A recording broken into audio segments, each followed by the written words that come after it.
La superficie agricole de la Chine diminue rapidement. Il est un peu étrange d'entendre cela venant d'un pays qui reverdit activement les déserts chaque année. Mais c'est vrai, transformer les zones désertiques est un processus long, mais la dégradation est rapide. Par exemple, à la fin de 2019, la superficie totale de terres cultivables était de près de 1,28 million de kilomètres carrés. Cela vous semble beaucoup? Cela semble seulement parce que en 2009, en 2009 c'était 6% de plus. Quelles en sont les raisons? Urbanisation rapide, besoins industriels croissants, utilisation non durable des terres agricoles, pollution active. Cependant, il existe une option de sauvetage rapide. Et c'est étrange, les Chinois répandent des écrevisses dans les champs et les écrevisses, en bougeant leurs pinces, deviennent une grande solution pour sauver l'agriculture chinoise. De plus, ces crustacés sauvent de la pauvreté une grande partie de la RPC. Comment les crustacés sont-ils devenus des sauveurs si importants pour la Chine? Découvrons-le maintenant. Donc des écrevisses. Plus précisément, nous parlons de l'écrevisse américaine ou Procambarus clarkii. Je ne pense pas que quiconque les associe à la Chine, et à juste titre, car jusqu'à la fin de la première moitié du siècle dernier, elles n'étaient pas présentes dans le pays, ou du moins personne n'a documenté leur présence. Puis est venue la guerre sino-japonaise, qui a duré de 1937 à 1945. À cette époque, les écrevisses américaines étaient une sorte d'animal de compagnie pour les Japonais apparemment bonnes, parce que souvent leur chère mascotte accompagnait leur propriétaire lors des voyages. C'est ce qui est arrivé aux écrevisses qui ont voyagé avec les Japonais vers la Chine continentale. Et quelle que soit la relation entre ces deux pays, il est clair que les Chinois doivent remercier les Japonais de leur avoir amené ces créatures, car l'écrevisse est devenue une tendance culinaire en Chine depuis le début des années 90. Dans les différentes régions de la Chine continentale, les écrevisses sont cuisinées de manière différente. Dans certains endroits, elles sont épicées dans d'autres, elles sont cuites à la vapeur et dans d'autres encore, elles sont trempées dans du vin. En général, il existe de nombreuses variations. Il est difficile de toutes les énumérer, cependant, une chose est sûre, la Chine est maintenant le plus grand consommateur d'écrevisses au monde.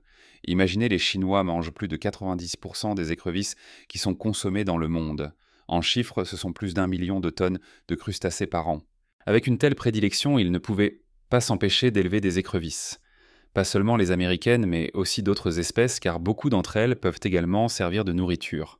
Selon le ministère chinois de l'Agriculture et des Affaires rurales, la production de crustacés était déjà de 265 000 tonnes en 2007.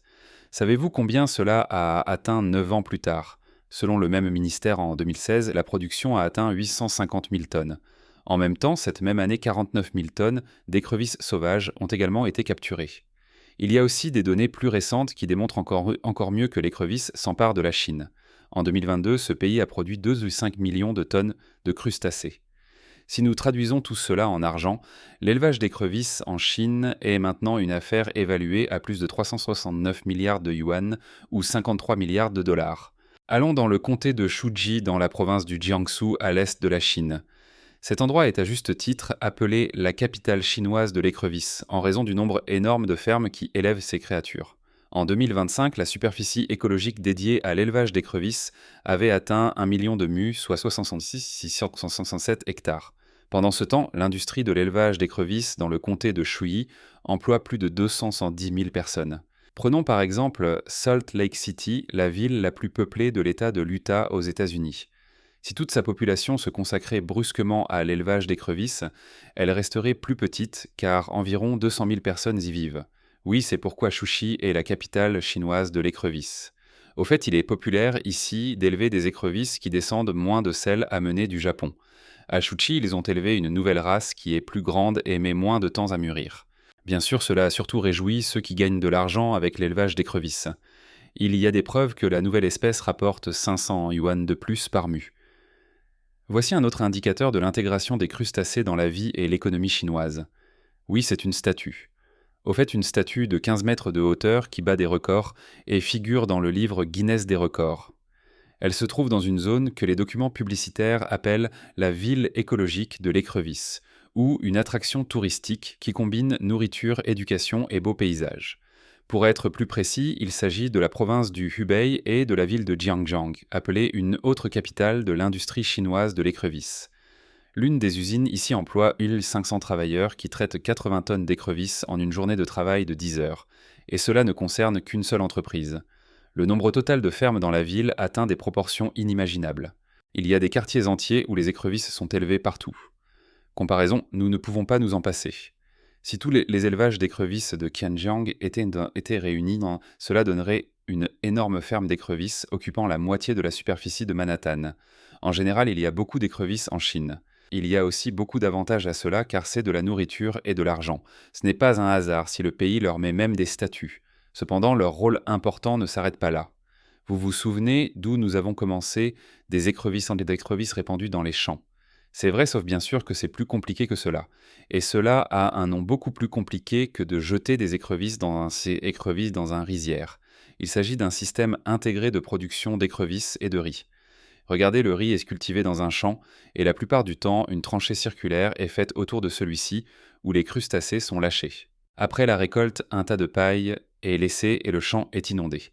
La paille agit comme une couverture pour les petits crustacés. Elle fournit un effet de conservation de la chaleur qui permet aux petites créatures de se développer. De plus pour elles, les couvertures de paille constituent également un habitat très approprié. Autrement dit, les crustacés mènent une vie parfaite. Et lorsque le riz recommence à pousser dans le champ, il devient un grand refuge contre le soleil pour les écrevisses. D'où viennent leur nourriture, les écrevisses sont des charognards. Elles mangent littéralement tout ce qui se trouve sur leur chemin. Certaines particules végétales de petits êtres vivants, et ce qu'on appelle des débris, qui sont un mélange de plantes mortes, de zooplancton, de résidus organiques et de déchets. La paille des rizières se décompose, favorisant la croissance du plancton, qui est une excellente nourriture pour les écrevisses. De plus, ces créatures mangent la paille avec grand plaisir, ce qui entraîne l'extermination de toute infestation restante dans le champ, réduisant ainsi leur nombre l'année suivante. Les parasites sont mauvais pour le riz, donc avec cela, les écrevisses rendent déjà un grand service aux plantations. Le deuxième service est la capacité des écrevisses à fournir un engrais organique au riz. Comment cela se produit-il ? Les écrevisses mangent et digèrent asement les aliments qui se transforment ensuite en substances utiles telles que le carbone organique, le potassium et l'azote. Lorsque les écrevisses meurent, elles se décomposent et deviennent également une source de toutes ces substances utiles pour les plantes. Ainsi, l'écrevisse pour le riz est comme une protection contre l'utilisation de certains engrais chimiques et également contre la pulvérisation de pesticides. Cela est très utile car sans produits chimiques, la culture du riz est moins dangereuse pour la santé. L'augmentation de la quantité d'éléments bénéfiques dans les plantes réduit clairement le besoin d'utiliser différents engrais et pesticides. Dans la revue chinoise d'agriculture biologique, des études spécifiques sur la culture du riz avec des écrevisses ont été publiées par exemple. Une expérience de champ a comparé un système de riz avec des écrevisses à un système de monoculture de riz pendant 10 ans de 2005 à 2015. Les résultats ont montré que la teneur en carbone, en potassium et en azote du sol avait augmenté. Pour cette raison, le rendement du riz a augmenté de 9,5% par rapport aux plantations sans écrevisses. Ainsi, l'écrevisse est une méthode vraiment efficace pour augmenter la fertilité des sols chinois, qui par divers processus sont devenus inadaptés à l'agriculture, en particulier à la culture du riz. Il a également été calculé qu'un système intégré de riz et d'écrevisses peut rendre la culture du riz une entreprise plus rentable et économiquement viable. 5. À Dushang, dans le Jiangxi, par exemple, le régime de culture de riz et d'écrevisses génère des revenus nets de 3000 yuan ou 439 dollars par MU ou 667 mètres carrés pour les agriculteurs locaux. Cela ne vous semble-t-il pas incroyable ? Comparé à la culture traditionnelle du riz, la méthode combinée génère au moins le double des revenus. Pourquoi tout d'abord, avec le système combiné, il est possible d'élever des écrevisses dans les rizières, ce qui fournit des revenus supplémentaires.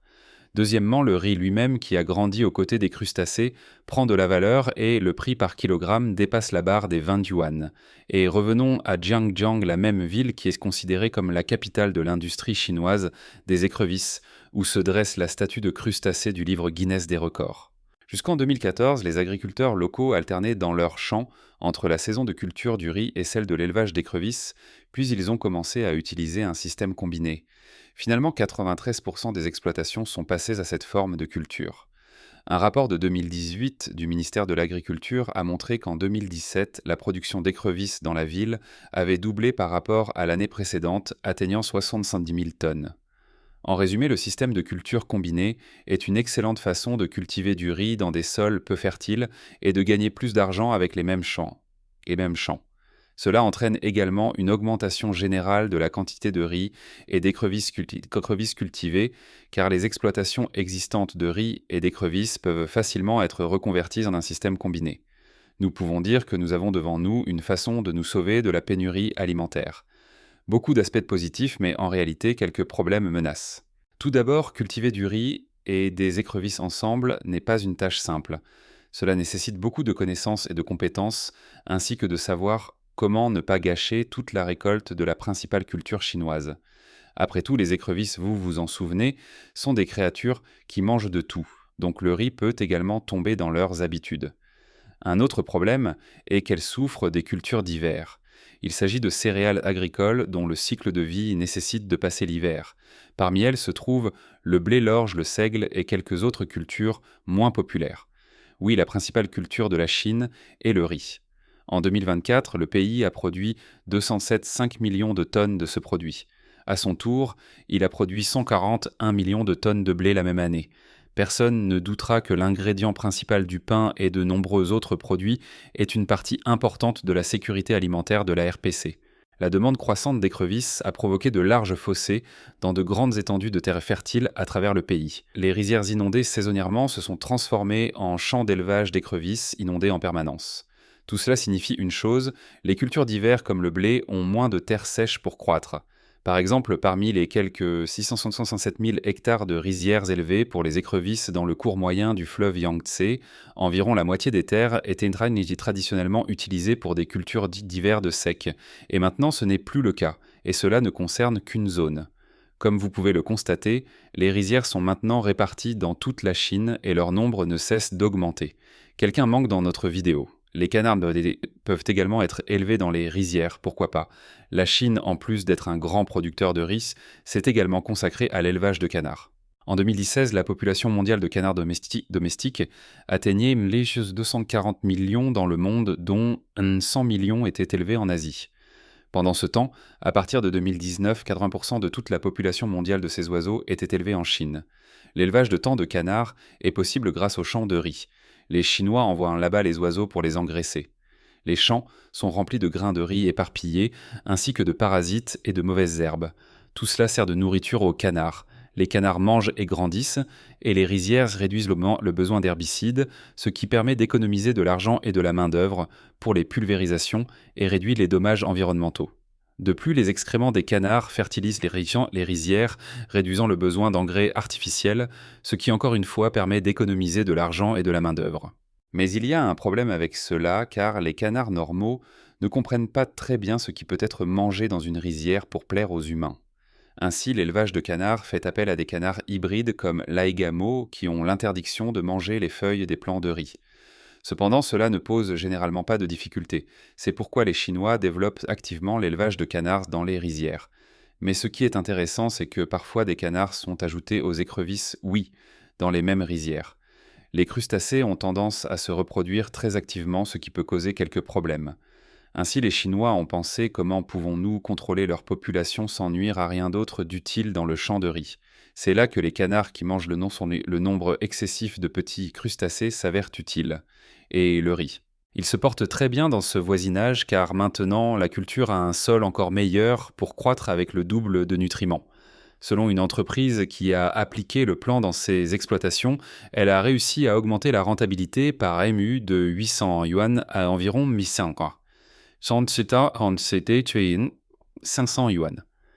La principale raison de l'augmentation des bénéfices est que la qualité des écrevisses s'est améliorée. Le bénéfice a également augmenté grâce à une réduction significative du coût d'achat de pesticides et d'herbicides. On dit qu'après l'introduction du plan de canard et d'écrevisses, on a acheté jusqu'à 70% de produits chimiques en moins. Pensez-vous que les animaux que les entrepreneurs chinois utilisent dans leurs fermes sont épuisés? Nous n'avons même pas vu tous ceux qui ont des pinces. Les écrevisses sont également élevées activement dans les rizières chinoises.